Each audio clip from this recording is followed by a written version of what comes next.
Hey guys, and welcome to the first installment of Vlogstalgia.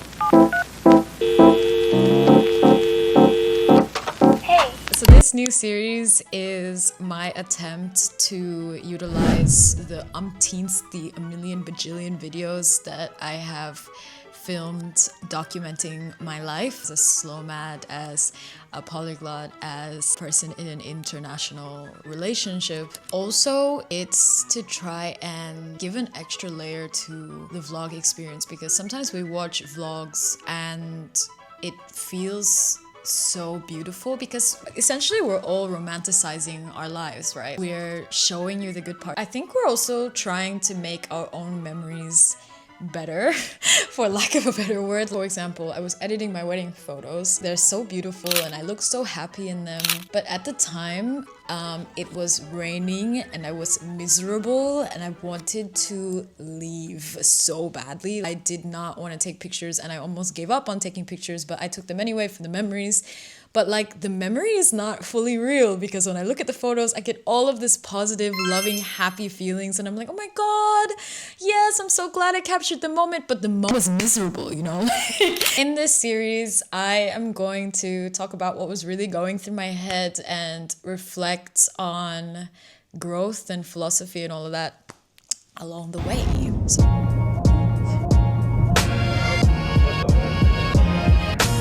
This trip was actually really nerve-wracking for me and also uncomfortable, as much as it was really nice at the same time.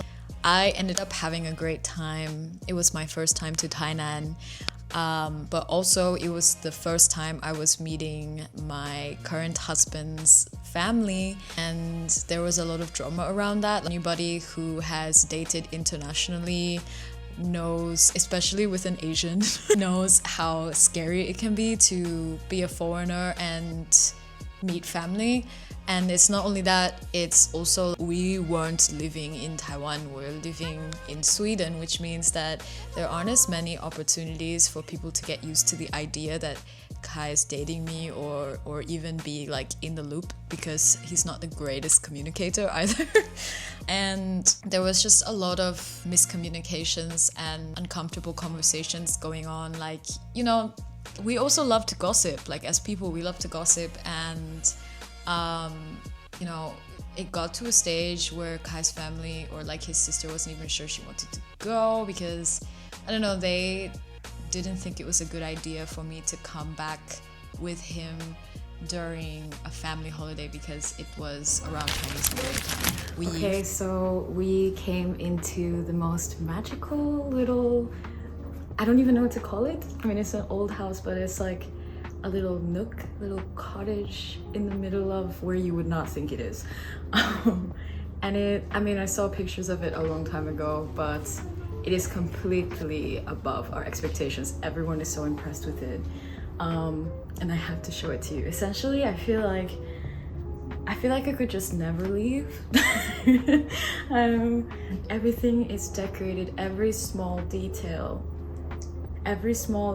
has taken into account your interactions with it. I can point my camera in any direction and everything lines up perfectly to give me some kind of like scenery, you know what I mean?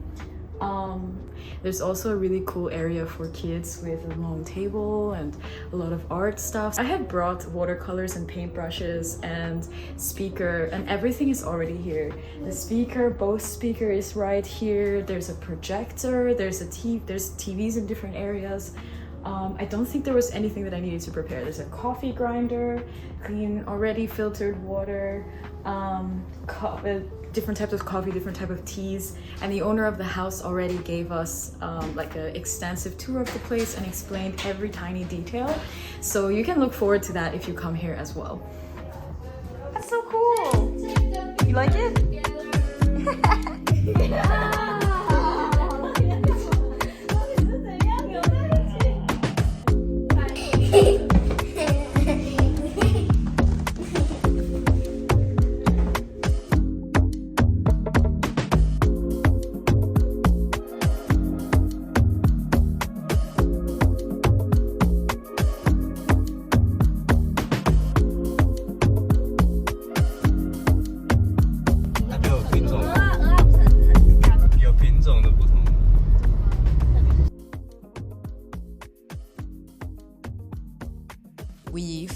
would be really important for me to go because our relationship was moving at quite a fast speed, and there is like no other opportunities throughout the year to really go back to Taiwan and meet. And so we believed it was really important to push and to create precedence for that, you know? And let me tell you that the trip actually fucking ate. Like, it was a great trip. The itinerary was really beautiful. The place that Kai booked, it was the most beautiful Airbnb, which you'll see. We did face masks in the evening together and watched K-drama. Like, it was a wonderful bonding experience. Of course, there were weird ass moments where, like, I could just tell that Kai's mom was looking for something to dislike about me at the time.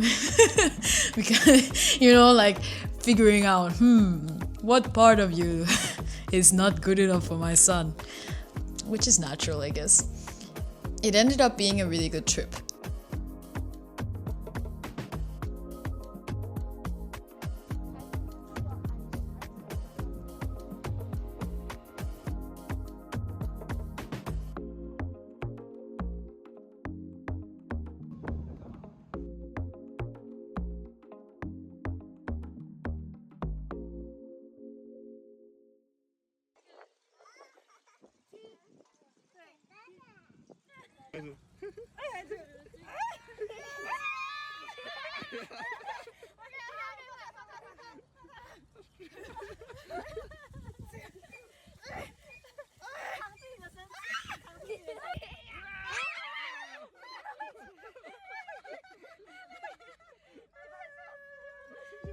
And what's crazy is leading up to that trip was like 3 months of deliberation and discussion, and I don't even know, like every time Kai told me like, oh, it's really, you know, heated, they kept having family calls, and not only about me but about like logistics, like oh, we're gonna need a bigger car, we don't have enough space in the car, like dumb shit. And I just kept being like, what are we talking about? Like, it's just a girl, it was a 2-day trip to Tainan, or 3 days. Like, it was a really short trip. How are we spending 3 months talking about a 3-day trip to Tainan? You know, like, it's like an hour drive from their house or something like that, an hour, 2 hour, whatever it is. And this just goes to show how much getting in our heads about things can cause more stress and problems for us than necessary. Like, we spend so much time imagining what needs to be done, what could go wrong, all of that, instead of living in the present and going with the flow or accepting life as it unfolds.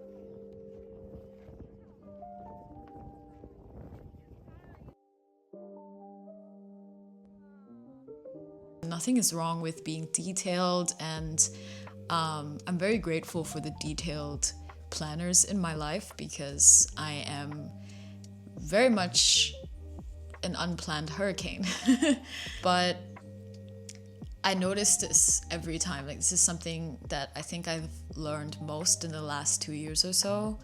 You could have so many ideas about certain people and so many ideas about how uncomfortable a certain situation is going to be or what it's going to be like, blah, blah, blah. But when you're in the room with those people, when you're in that moment, when you're in that place, it's never what you think it is. So it's really hard to plan for it in the first place, one, and B, like, the version in your head just doesn't play out the same. Like, it literally flies away, you know, like, I have some family that I don't really like to hang out with, and I have all sorts of ideas about how uncomfortable it will be to hang out with that set of family. But when we're in the room, actually, it can be quite pleasant. And then the second we're not in the room, all of a sudden you're hearing this and she did this and shit. You know, the rumors start to fly after we're not in the room. But that is such an individual in your head thing. That's not the reality. So perhaps the lesson to take here, guys, is a lot of things in life are a lot simpler than we make them out to be. Okay, so that was it for my first Vlogstalgia video. I hope you guys enjoyed it. I have so many lined up. A trip to Chicago, a trip to Taiwan this year, living in China last year, going back to my ancestral village. And I need all the encouragement and or feedback I can get so that I will actually edit and it will make it onto the interwebs. So yeah, if you connected with this format or you connected with me, if you feel called to, leave me a comment, check me out on Substack. Yeah, thanks for spending some time with me. I'll see you next time. Bye bye.